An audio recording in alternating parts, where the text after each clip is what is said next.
Good morning dear student. Electrical engineering के online portal पे आप लोग का स्वागत है। In this lecture we will discuss about the energy saving instrument. जितने हमारे इलेक्ट्रिकल के एनर्जी सेविंग इंस्ट्रूमेंट हैं या और हमारे एनर्जी को सेव करने वाले इंस्ट्रूमेंट हैं, बेसिकली ये एनर्जी को सेव करते नहीं हैं। इनकी सहायता से हम एनर्जी को मेजर करके पता कर लेते हैं कि एनर्जी कितनी कंज्यूम की जा रही है, और जो हमारे एरर्स होते हैं, जो हमारे जो है कि लॉसेस होते हैं, उनको हम इनकी सहायता से पता करके हम क्या कर सकते हैं, कम कर सकते हैं। ठीक, तो पहला पॉइंट है आपका electrical measuring instrument. Electrical measuring instrument में आपका volt meter, ammeter, energy meter और आपका वाट मीटर, केवीए, ठीक, इन सब चीज़ों को मेजर करने के लिए जो आपके इंस्ट्रूमेंट यूज किए जाते हैं, जैसे आपका watt meter, volt meter, ammeter, ये आपके पावर को, करंट को, वोल्टेज को मेजर करने के लिए आपके इलेक्ट्रिकल के मेजरिंग इंस्ट्रूमेंट है, जिसकी सहायता से हम क्या करते हैं, इलेक्ट्रिकल के सारे कंपोनेंट को मेजर कर लेते हैं, पावर फैक्टर को मेजर करते हैं। ठीक, कितनी सप्लाई आ रही है, कितनी सप्लाई जा रही है, सारी चीज़ों को हम मेजर करते हैं किसमें, इलेक्ट्रिकल मेजरिंग इंस्ट्रूमेंट की हेल्प से। ठीक, और सेकेंड पॉइंट है आपका पावर एनालाइजर। ठीक, तो जो भी हमारी पावर है जो कंज्यूम की जा रही है, ठीक, उसको मेजर करने के लिए, जैसे हमारा वोल्टेज कितना है, ठीक, कितनी हमारा वाटेज खर्च हो रही है, कितनी हमारी करंट ली जा रही है, इसको मेजर करने के लिए हमारे पास एक पावर एनालाइजर होता है, जिसकी इंटरनल मेमोरी होती है 2 GB तक। हम उसमें डेटा सेव कर सकते हैं करंट की वैल्यू को मेजर करके, और जो है कि पावर की वैल्यू को मेजर करके, और हमारी कितना पावर फैक्टर उस टाइम चल रहा था, और हमने कितनी एनर्जी को कंज्यूम किया, ये सारी चीज़ों को मेजर करके हमारा बताता है पावर एनालाइजर। पावर एनालाइजर की सहायता से हम सारे डेटा को स्टोर कर सकते हैं 1 मंथ के लिए। वो हमारे प्रोग्रामिंग के बेस्ड जो है कि एक तरीके से सॉफ्टवेयर ही होता है, जो हमारी सारी पावर को मेजर करके बताता है, कंज्यूम डाटा को जो है कि मेजर करके बताता है। ठीक, नेक्स्ट पॉइंट है आपका फ्लो मीटर। फ्लो मीटर जो है कि किसी भी लिक्विड के फ्लो को मेजर करके बताता है, कि जैसे कि मान लीजिए आपकी कोई पाइपलाइन है, इसमें आपका कोई भी लिक्विड फ्लो हो रहा है, किस रेट से फ्लो हो रहा है, इसकी वेलोसिटी को, लिक्विड की वेलोसिटी को मेजर करके बताएगा कि किस वेलोसिटी से आपका लिक्विड फ्लो हो रहा है इस पाइप लाइन में। ठीक, नेक्स्ट पॉइंट है आपका अल्ट्रासोनिक फ्लो मीटर। ठीक, अल्ट्रासोनिक भी, जो अल्ट्रासोनिक फ्लो मीटर है, ये भी लिक्विड के वेलोसिटी को मेजर करने का एक आपका इंस्ट्रूमेंट है, जिसकी सहायता से हम क्या कर सकते हैं, किसी भी लिक्विड की वेलोसिटी को मेजर करके पता कर सकते हैं कि इसकी वेलोसिटी कितनी है, कितनी हमको मेंटेन करनी चाहिए। अगर जो है कि आपको मान लीजिए वेलोसिटी आपको रखनी है 15 मीटर पर सेकेंड, और आपकी वेलोसिटी बढ़ गई है, ठीक, तो आपके अदर इंस्ट्रूमेंट पे उसका बैड इफेक्ट पड़ सकता है, या जो है कि उसकी स्पीड जो है कि 15 मीटर पर सेकेंड से अगर डाउन हो गई है, तब भी आपके अदर इंस्ट्रूमेंट पे बैड इफेक्ट पड़ सकता है। तो इसलिए जो है कि आपका जो अल्ट्रासोनिक फ्लो मीटर है, वो ये आपको करेक्ट रीडिंग बताएगा कि उसकी एक्चुअल में रीडिंग कितनी चल रही है। तो ये जो फ्लो मीटर है, सॉरी, अल्ट्रासोनिक फ्लो मीटर है, ये इसकी रेंज होती है 0.01 से लेकर 30 मीटर पर सेकेंड। ये इस रेंज तक की जो है कि लिक्विड की वेलोसिटी को मेजर करके आपको बता सकता है। नेक्स्ट पॉइंट है पिटॉट ट्यूब।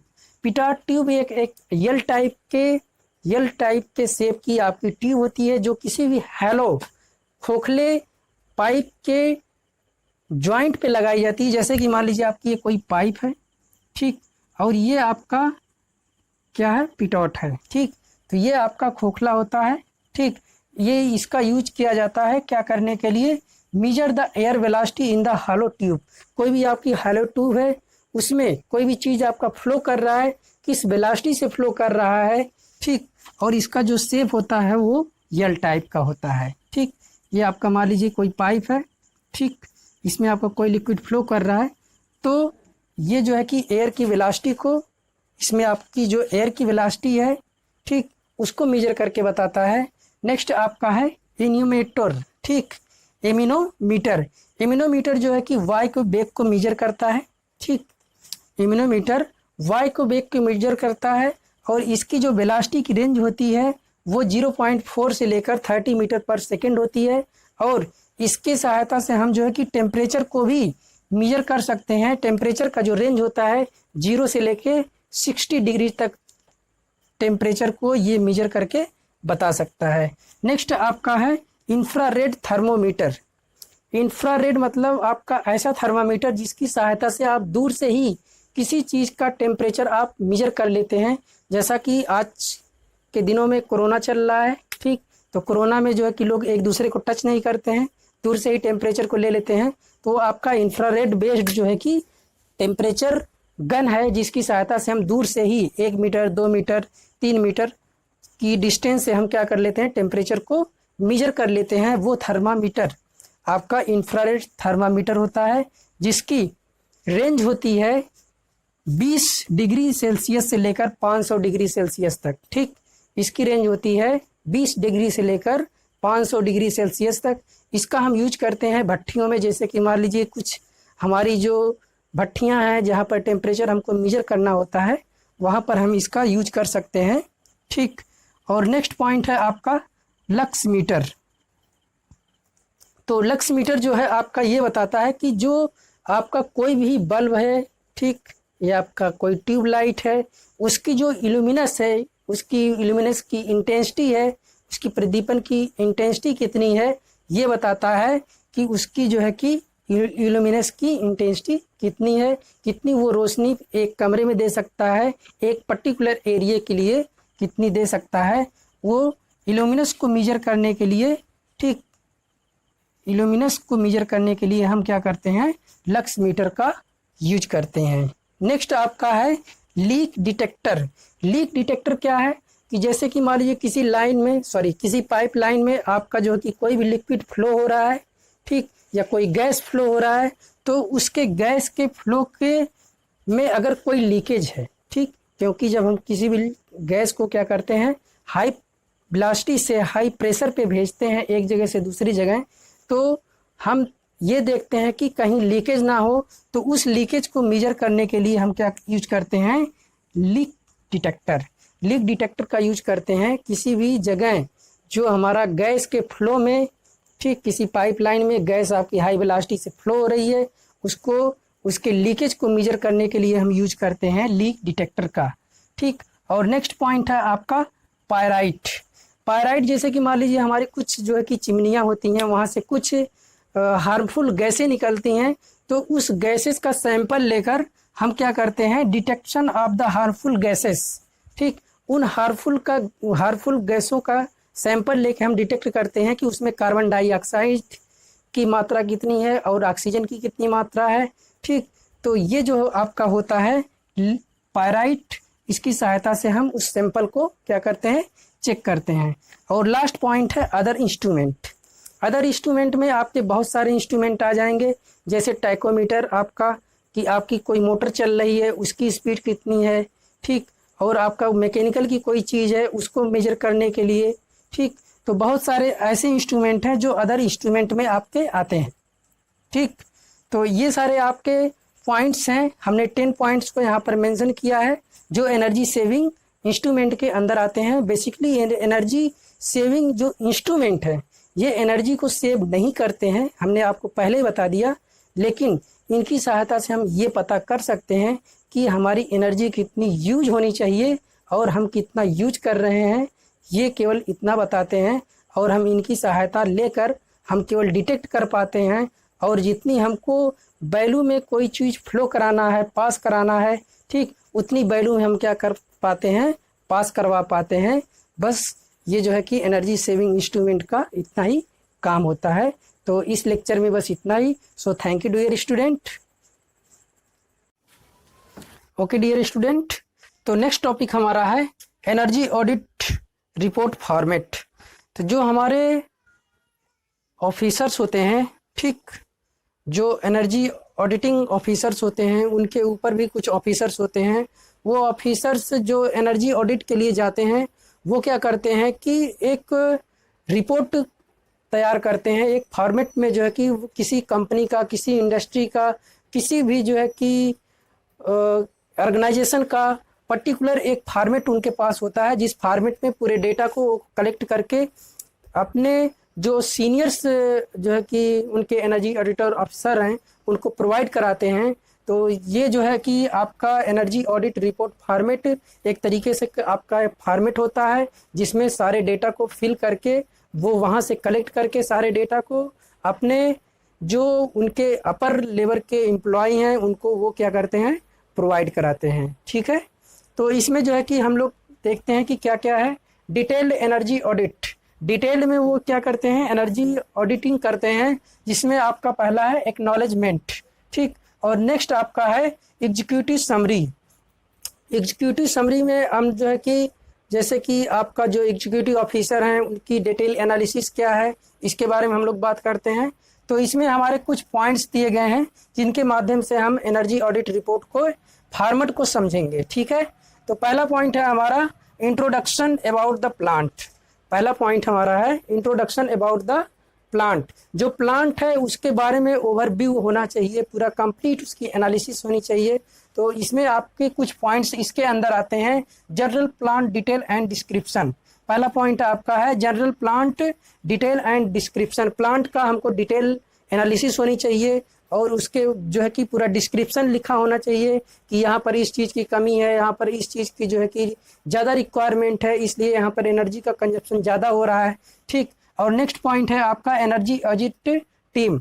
वो क्या करते हैं, जो उनकी एनर्जी ऑडिट टीम होती है उनका प्रॉपर जो है कि उसमें साइन होती है, जो लोग उसको वेरीफाई करते हैं। तो इसलिए जो है कि जो आपका एनर्जी ऑडिट रिपोर्ट फॉर्मेट है उसमें एनर्जी ऑडिटिंग टीम की भी रिक्वायरमेंट होती है। नेक्स्ट पॉइंट आपका है कंपोनेंट ऑफ प्रोडक्शन कास्ट। ठीक, कंपोनेंट ऑफ प्रोडक्शन कास्ट, इसमें आपकी एनर्जी कितनी कंजप्शन हो रही है, कितना मैन पावर लग रहा है, कितना इलेक्ट्रिकल इंजीनियर, कितना मैकेनिकल इंजीनियर है, कितने उनके चार्जेज आ रहे हैं, कितनी उसकी इकोनॉमिक्स है, इन सब चीज़ों पे जो है कि इसमें डिस्कशन किया जाता है। ठीक है, नेक्स्ट पॉइंट है हमारा इसी में है introduction about the plant, major energy uses and areas. हम जो है कि जो हमारा एनर्जी रिपोर्टिंग फॉर्मेट है, ठीक, उस फॉर्मेट में हम कुछ मेजर एरियाज को दिखाते हैं जहां पर हमारी ज़्यादा एनर्जी का क्या यूज किया जा रहा है और जो है कि ज़्यादा से ज़्यादा एनर्जी का कंजप्शन किया जा रहा है, उसको भी हम फॉर्मेट में मेंशन करते हैं। तो नेक्स्ट हमारा दूसरा पॉइंट, पहला पॉइंट था हमारा introduction about the plant, next point है प्रोडक्शन प्रोसेस डिस्क्रिप्शन। जो हमारा कोई कंपनी है, कोई इंडस्ट्री है, ठीक, वो किसी चीज़ का जो प्रोडक्शन कर रही है वो किस रेट से कर रही है, इसके बारे में हम लोग इस पॉइंट में डिस्कशन करने वाले हैं। प्रोडक्शन प्रोसेस डिस्क्रिप्शन, जो हमारा प्रोडक्ट कोई जो है कि बनाया जा रहा है उसका जो है कि डिटेल डिस्क्रिप्शन होना चाहिए। Brief description of the manufacturing process, इसका मतलब यह है कि जो भी हम चीज़ बना रहे हैं, मान लीजिए हम जो है कि प्लास्टिक के दाने बना रहे हैं, ठीक, तो जो प्लास्टिक के दाने किस प्रोसेस के थ्रू बन रहे हैं, पहले हम केमिकल्स का यूज कर रहे हैं, फिर उसको जो है कि एक जो है कि रोटेटिंग मशीन में उसको ले जाते हैं, फिर वो रोटेट करके मिक्स करती है, मिक्स करने के बाद उसको जो है कि प्लास्टिक के दानों को क्या करती है, कटिंग करती है, फिर जो है कि आपका वो एक पर्टिकुलर एरिया में बेट होता है, बेट होने के बाद जो है कि आपके गोदाम में स्टोर हो जाता है। तो ये हो गया आपका brief description of the manufacturing process, किस तरीके से आपका मैन्युफैक्चर किया जा रहा है, किस तरीके से आपका डिस्पैच किया जा रहा है। Process flow diagram and major units operation, ठीक, प्रोसेस फ्लो, तो यही चीज़ है कि जैसे कि हमारा जो है कि किस तरीके से जो है कि प्लास्टिक के दाने बन रहे हैं और किस तरीके से किस किस प्रोसेस में हम उसको सेंड कर रहे हैं, ये हमारा पॉइंट बी आएगा। ठीक, major raw material input quantity and cost, ठीक, और इस चीज़ को भी हम उस रिपोर्टिंग फॉर्मेट में रिप्रेजेंट करते हैं कि हमारे पास जो मेजर रॉ मटेरियल क्या है।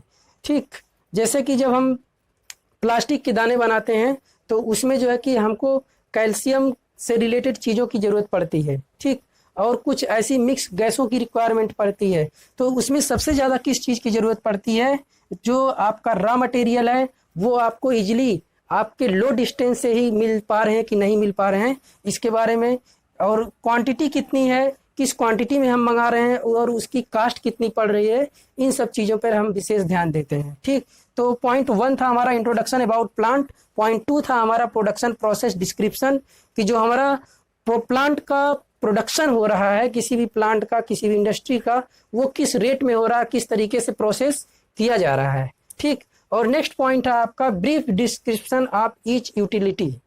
ठीक, मान लीजिए आपका जो प्लांट होगा उसमें सारे ब्रांचेज होते हैं, वो किस तरीके से मिलके अपना एक साथ काम कर रहे हैं। जैसे आपका इलेक्ट्रिसिटी है, इलेक्ट्रिसिटी आपको वहाँ पर प्रॉपर मिल रही है कि नहीं, जिससे आपके मोटर्स हैं और सारी चीज़ें इलेक्ट्रिसिटी से चलने वाली वो प्रॉपर चल पा रहे हैं कि नहीं चल पा रहे हैं। स्टीम, जो हम स्टीम जनरेट कर रहे हैं वो हमारा किस रेट में है। ठीक, वाटर, कंप्रेस्ड एयर, जो कंप्रेस्ड एयर को प्रिपेयर करने का तरीका वो हम किस तरीके से प्रिपेयर कर रहे हैं। ठीक, chilled water and cooled water, chilled water भी आपको रिक्वायरमेंट होती है कहीं ना कहीं प्लांट में, और कूल्ड वाटर, ठीक, कूलिंग वाटर, कहीं कहीं पर जो है कि किसी किसी चीज़ को कूलिंग वाटर की रिक्वायरमेंट होती है। तो ये आपका होता है brief description of each utility. ठीक, नेक्स्ट पॉइंट है आपका process flow diagram and material balance. ठीक, process flow diagram and material balance, तो जो हमारे पास प्रोसेसिंग हो रही है कि जैसे कि हमारा काम चल रहा है प्रॉपरली, अगर हमारी कोई भी इंडस्ट्री रन कर रही है, अगर 1 घंटे के लिए ऑफ हो जाती है तो कंपनी का करोड़ों का नुकसान होता है। तो इसलिए हमें क्या करना चाहिए, जो हमारी प्रोसेसिंग फ्लो डायग्राम है वो प्रॉपर फ्लो में होना चाहिए। इस चीज़ को भी हमारा जो फॉर्मेट है किसका, एनर्जी एडिटिंग रिपोर्टिंग फॉर्मेट है, उसमें हम इस चीज़ को भी रिप्रेजेंट करते हैं। जैसे भी जिसमें हम जो है कि बताते हैं कि फ्लो रेट क्या है, कि किस रेट से आपका फ्लो हो रहा है कोई भी मटेरियल, उसका टेम्परेचर कितना है, प्रेशर कितना है, और जो इनपुट स्टीम हमारी यूज की जा रही है वो स्टीम की इनपुट का जो है कि रेशियो कितना है, कितना होना चाहिए, जिससे कि हमारा एनर्जी का कंजप्शन का जो बैलेंस है हम उसको बैलेंस कर पाएँ। ठीक है, और नेक्स्ट पॉइंट है हमारा energy efficiency in utility and process system. ठीक, नेक्स्ट पॉइंट है हमारा energy efficiency in utility and process system. तो जो हमारे इसमें हम पढ़ने वाले हैं कुछ पॉइंट्स के बारे में, स्पेसिफिक एनर्जी कंजप्शन, जो हम एनर्जी का कंजप्शन कर रहे हैं वो स्पेसिफाइड कंजप्शन होना चाहिए, रिक्वायर्ड कंजप्शन होना चाहिए, जितनी हमको ज़रूरत है उतना ही यूज करना चाहिए। ठीक, किसी भी मशीन को अनावश्यक नहीं चलाना चाहिए। Boiler efficiency assessment. ठीक, नेक्स्ट पॉइंट हमारा बॉयलर इफिशियंसी असिस्टमेंट, और इसके बाद नेक्स्ट पॉइंट हमारा फर्नेस इफिशियंसी असिस्टमेंट। तो जो हमारे पास बॉयलर हैं, फर्नेस हैं, इनकी जो है कि प्रॉपर फंक्शनिंग हो रही है कि नहीं हो रही है, ये प्रॉपरली वर्क कर रहे हैं कि नहीं कर रहे हैं, इनका पर्टिकुलर क्राइटेरिया कितना होना चाहिए, इन सारी चीज़ों पर हम ध्यान देते हैं। ठीक, नेक्स्ट पॉइंट है डीजी सेट परफॉर्मेंस। जब हमारे पास बाहर से सप्लाई कभी भी अचानक चली जाती है तो हम क्या करते हैं, अपने रिसोर्सों पे डिपेंड होते हैं। हम सोलर पैनल का यूज कर सकते हैं, डीजी सेट का यूज कर सकते हैं, बैटरी बैंक का यूज कर सकते हैं, जिससे कि हमारी जैसे कि कुछ मटेरियल किसी पाइपलाइन में जब पास कर रहे होते हैं वो high temperature and high pressure पे होते हैं, और जब भी आपका लाइट अचानक चली जाती है और मोटर सारे बंद हो जाते हैं तो वो मटेरियल पास नहीं हो पाता है। ठीक, तो जब जो है कि मटेरियल पास नहीं होगा तो मटेरियल आपका उसी पाइपलाइन में क्या हो जाएगा, चोक हो जाएगा, जाम हो जाएगा, जिससे कि क्या करना पड़ेगा, आपको पाइप को फाड़ना पड़ेगा, पाइप को फाड़ के फिर मटेरियल को निकालना पड़ेगा। इससे जो है कि हमारे लॉसेस बहुत ज़्यादा होंगे और जो हमारा प्लांट है या हमारी इंडस्ट्री है उस पर हमारा ज़्यादा नुकसान होगा। इसलिए क्या करना चाहिए, हमको अपने डीजी सेट के परफॉर्मेंस पर भी केयर करना चाहिए। नेक्स्ट पॉइंट है रेफ्रिजरेटर परफॉर्मेंस सिस्टम। और कुछ हमारे कंपोनेंट्स ऐसे होते हैं जिनको रेफ्रिजरेटर की आवश्यकता होती है। ठीक, उनको प्रॉपर कूलिंग की ज़रूरत पड़ती है, इसलिए जो हमारा रेफ्रिजरेटर है उसके परफॉर्मेंस को भी हमको चेक करना चाहिए। ठीक, और पॉइंट 6 है इसी के अंदर, पॉइंट 5 में ही। ठीक, कंप्रेस्ड एयर परफॉर्मेंस सिस्टम। जो कंप्रेस्ड एयर है, ठीक, वो किस क्वांटिटी में कंप्रेस्ड की गई है और किस क्वांटिटी में हमको चाहिए। ठीक, ये आपका बताता है कंप्रेस्ड एयर। और नेक्स्ट है आपका इलेक्ट्रिक मोटर परफॉर्मेंस सिस्टम। जो आपका इलेक्ट्रिक मोटर, कोई भी जितने भी मोटर आपके चल रहे हैं उनका परफॉर्मेंस क्या है, उनकी इफिशियंसी अगर जो है कि 80% है तो क्या आपके मोटर 70 to 80% की जो है कि परफॉर्मेंस दे रहे हैं कि नहीं दे रहे हैं। इन सारी चीज़ों का डेटा हमारा रिप्रेजेंट किया जाता है एनर्जी ऑडिटिंग रिपोर्टिंग फॉर्मेट में। सब कुछ रिप्रेजेंट करके हम क्या करते हैं, अपने सीनियर्स ऑफिसर को रिप्रेजेंट करते हैं। और नेक्स्ट और लास्ट पॉइंट है लाइटिंग सिस्टम। कोई भी आपका प्लांट है उसमें आपका लाइटिंग सिस्टम प्रॉपर होना चाहिए, क्योंकि इंडस्ट्रियाँ जितनी भी हैं, जितने भी प्लांट हैं, वो 24 घंटे रन करते रहते हैं, तो वहाँ पर लाइटिंग का सिस्टम होना चाहिए, ऑटोमेटिक कंट्रोल सिस्टम होना चाहिए कि दिन में जैसे ही हमको सूर्य की रोशनी मिलती है तो लाइट हमारी क्या होनी चाहिए, ऑफ होनी चाहिए, टाइमर बेस्ड होनी चाहिए। और कुछ लाइटें जहाँ पर अंधेरा बना रहता है, ठीक वहाँ की लाइटें हमेशा जलती रहें। जैसे ही वहाँ पर जो है कि लाइट पड़े, वो ऑटोमेटिकली जब भी हमारी नेचुरल लाइट वहाँ पर पहुँच जाती है, तो हमारी जो आर्टिफिशियल लाइट है जो हम बिजली से चला रहे हैं, वो हमारी लाइट क्या होनी चाहिए, ऑफ हो जानी चाहिए। ठीक, तो इतनी सारी पॉइंट्स हैं, और भी जो है कि हमारे कुछ चीज़ें इसमें रिकवर होनी है। एनर्जी ऑडिटिंग रिपोर्टिंग फॉर्मेट में क्या होना चाहिए, डिटेल में एक्नॉलेजमेंट जो है, और नेक्स्ट आपका है एग्जीक्यूटिव समरी। और इसमें कुछ पॉइंट्स हमको फॉलो करने पड़ते हैं जो हम अपने रिपोर्टिंग फॉर्मेट में क्या करते हैं, रिप्रेजेंट करके अपने सीनियर्स ऑफिसर को प्रोवाइड करते हैं, जिससे वो अगर हमारी कंपनी हमारा प्लांट सही परफॉर्मेंस पे वर्क कर रहा है तो बेटर है, अदरवाइज जो है कि उनके ऊपर एक्शन लिया जाता है और उनको बेहतर से बेहतर जो है कि सुविधाएं प्रोवाइड की जाती है, और उनको ये सजेशन दिया जाता है कि आप इन चीज़ों में अपना जो है कि इम्प्रूवमेंट कीजिए, तभी जो है कि आपके जो एनर्जी का कंजप्शन लेवल है वो कम होगा और आप अपनी एनर्जी को सेव कर पाएंगे। सो डियर स्टूडेंट, इस लेक्चर में बस इतना ही। अगर आप मेरे चैनल को पहली बार विजिट कर रहे हैं तो प्लीज़ आप मेरे चैनल को सब्सक्राइब कीजिए। अगर मेरे वीडियो आपको पसंद आ रहे हैं प्लीज़ लाइक कीजिए और शेयर करके उन बच्चों की मदद कीजिए जिनको इसकी बहुत ही ज़्यादा रिक्वायरमेंट है। So thank you dear student, all the best.